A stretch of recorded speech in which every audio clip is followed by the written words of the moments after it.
InvestorIdeas.com podcast. Good afternoon. Welcome to another episode of InvestorIdeas.com podcasts. In today's podcast, it's going to be looking at a few quick public company announcements as well as one private one.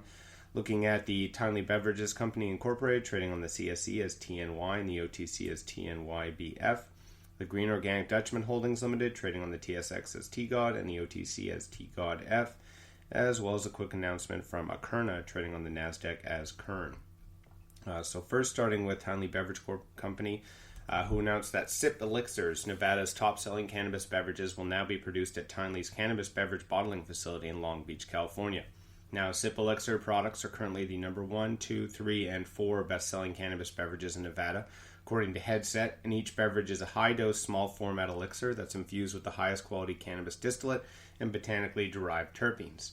Now, these terpenes are designed to complement both the flavor of the drink as well as the desired effect, and it's available in 4 flavors: wild berry, watermelon, hurricane, and tiki orange. Each beverage is made using technology to get the strongest and fastest results.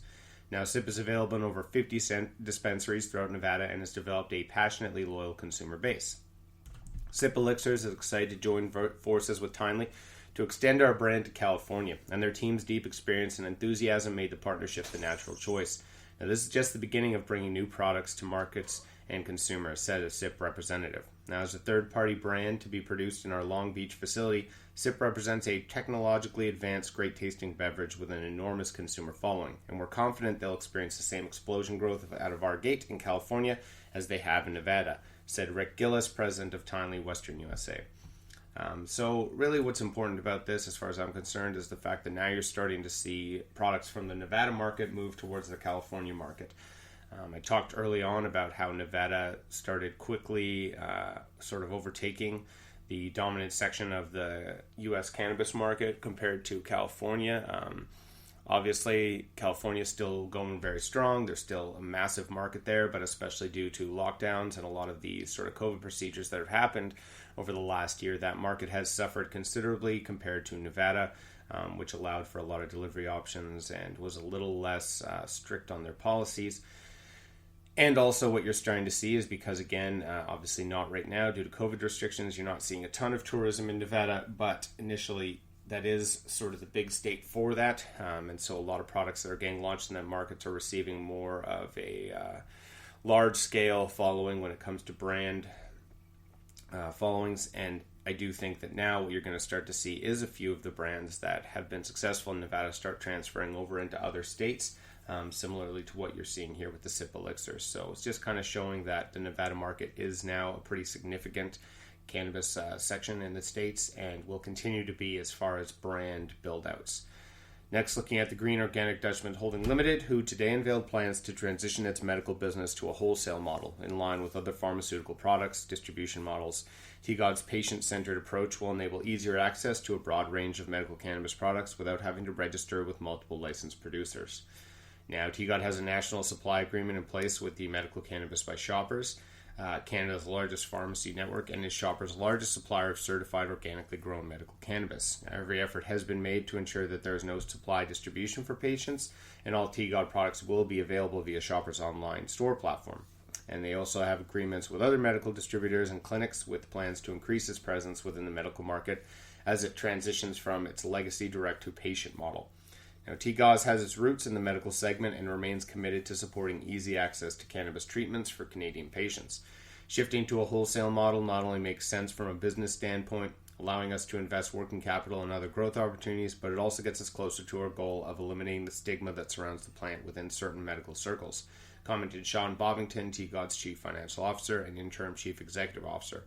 In our view, Medical Cannabis by Shoppers and other medical distributors will play an increasingly central role in supporting patients across the country, a trend we see accelerating in the years ahead as licensed producers focus on research and innovation.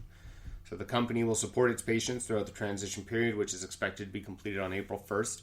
And in collaboration with its partners, TGOD has developed a seamless transfer process and will continue to handle orders as usual until the end of transition.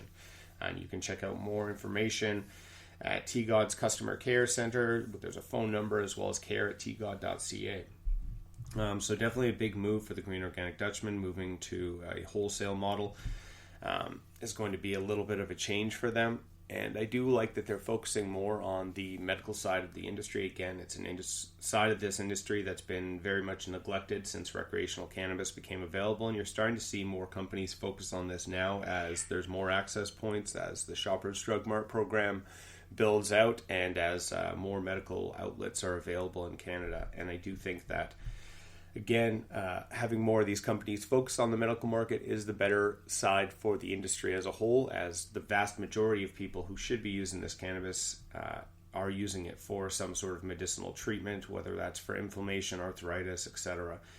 And there's lots of different avenues that they can be using this for. So I do think that having the medical system in Canada well stocked and well supplied is going to be kind of a necessity moving forward, if you want to eventually get the entirety of the medical community to be endorsing cannabis as medicine, which is still a long way away, but gets closer and closer kind of every year.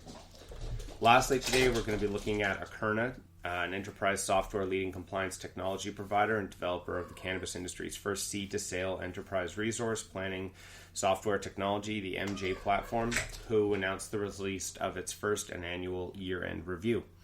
Now, you can experience the multi-channel news release in the link attached in the article. So they just go over some of the stats that I've kind of already talked about in the last year, but it's a little bit more detailed, goes over some of the financials, mainly focusing on the U.S., but that being said, it does have some pretty basic information, or good information, on the 2020 year. Talks about some of the demographics of sales by products, so flower 46.2%, infused edibles 8.5%, other 2%, concentrates 11%, cartridges 31%. Talks about some of the sales numbers, etc. So definitely worth going through. I've attached the link in the article.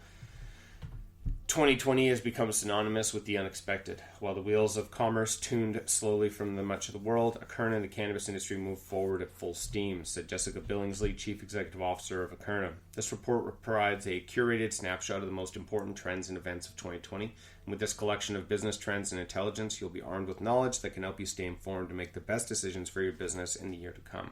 So again, link attached in the article. I highly recommend checking that out, or you can go to akerna.com. Some of the highlights include cannabis capital markets, states legalization pushes the crest of the cannabis wave higher by Cody Santos, the Entourage Effect Capital, a growing industry matures, the post-COVID landscape by Ben Beckman, Director of Sales, cannabis reforms sweep 2020 elections by a KERN government relations team, and innovation and diversification, cannabis branding by Nina Samoska, Chief Commercial Officer. So highly worth checking out if you want to kind of get a quick snapshot of the 2020 year and some of the more detailed analytics of some of the sales numbers and some of the statistics that went through the states specifically. Again, not really focusing too much on the Canadian market, but it definitely shows a lot of the trends that translate over into the Canadian market and some of the other global industries as well. Highly recommend looking for that. That's all for today's podcast. Enjoy the rest of your Monday. That's all for today's podcast. Podcast is now a certified word trademark on the blockchain through Cognate Incorporated's CM certification. InvestorIdeas.com podcasts are also available on iTunes, Spotify, Google Play Music, Stitcher, iHeartRadio, Spreaker, and TuneIn. If you'd like to be a guest or sponsor of this podcast, please contact InvestorIdeas.com. Investor Ideas reminds all listeners to read our disclaimers and disclosures on the InvestorIdeas.com website, and this podcast is not an endorsement to buy products or services or securities. Investors are reminded that all investments involve risk and possible loss of investment. Investor Ideas does not condone the use of cannabis except where permissible by law. Our site does not possess, distribute, or sell cannabis products.